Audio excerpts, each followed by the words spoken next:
So I had my first day of teaching yesterday, which was pretty fun.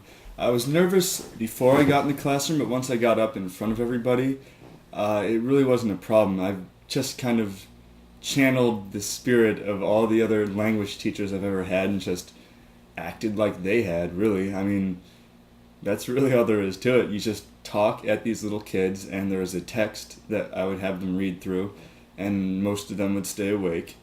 So I'll work on making it a little bit more exciting. That's really my number one priority right now, is to kind of figure out how to keep their attention. I mean, every now and then I would interrupt them to focus on certain key vocabulary words or things like that, and then, act out and be loud and wake them up and make them excited to be in class, something like that. So it was a little nerve-wracking, but then once I got up in front of them, it was pretty good, and it's pretty fun. They're pretty shy. I've been told that they'll get over that the more they get used to me, but right now, very few of them are willing to answer questions back when I try and do comprehension questions. But it'll get better, and it's pretty fun. It's a blast. So today, I'm going to go to a bookstore and get a book on how to learn English or Korean for beginners, because while I was trying to learn their names yesterday, I realized just how ignorant I am of the Korean language. It's pretty bad. I couldn't really say any of their names. I mean, I don't know the alphabet at all, so I don't really know what sounds their names are limited to and what they're constructed of.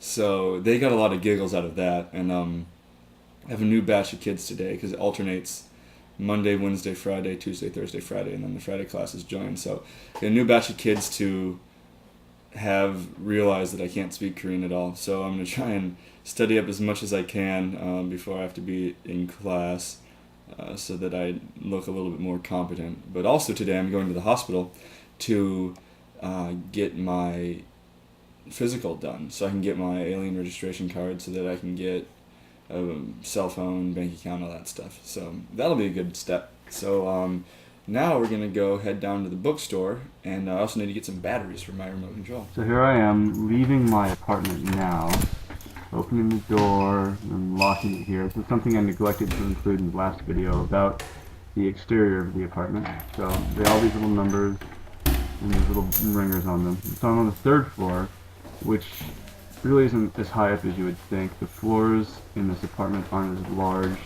as they would be in an American apartment building. So there goes a light coming on. They have motion sensored lights, which is kind of fun. It makes you feel like a Jedi while you're walking through the hallway. So there's doors pretty much all over the place. There's about 5 or so apartments down each hallway, except for the third floor. So here's the outside area again. It had just rained prior to my leaving the apartment, so everything's really wet, but the downpour had stopped. And so there's no sidewalks on a lot of the streets. It's just you walk on the street and get out of the way of cars. There's only sidewalks on the major streets. And so right now, in real time, I'm heading down to the Family Mart on the corner that will sell batteries. And so right now the camera's a little bit shaky because I just have it at my side, and I'm just trying to clandestinely walk down the alley without looking like too much of a weirdo video camera and everything. To your right there are people throwing garbage in the garbage pile. There aren't actual garbage dumpsters, there's just piles of garbage, and they come and pick it up.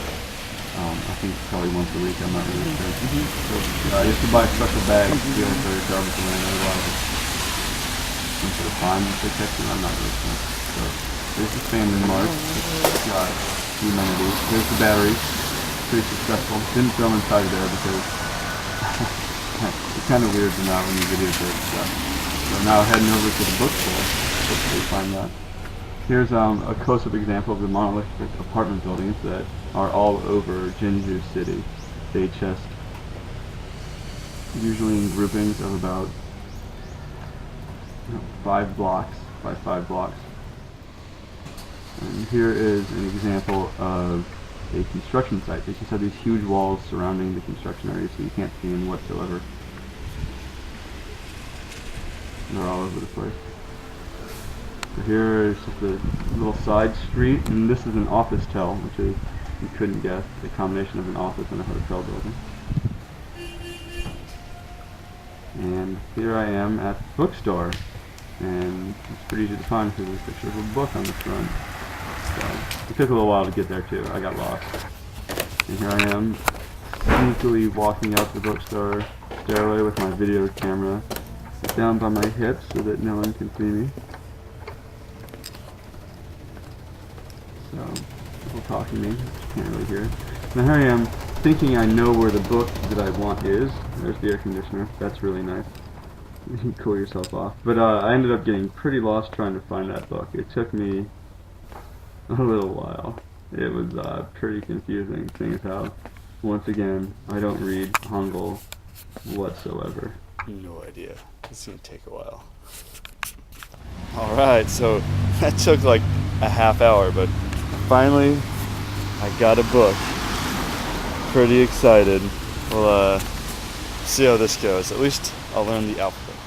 That was a fun little adventure. I got my batteries and my writing Korean book, and I've got the Rosetta Stone for talking Korean, so I didn't bother getting a speaking Korean book. Pretty good. It's just humid as all hell out there, and you just sweat standing, which is something I'm getting used to now. Never thought I would.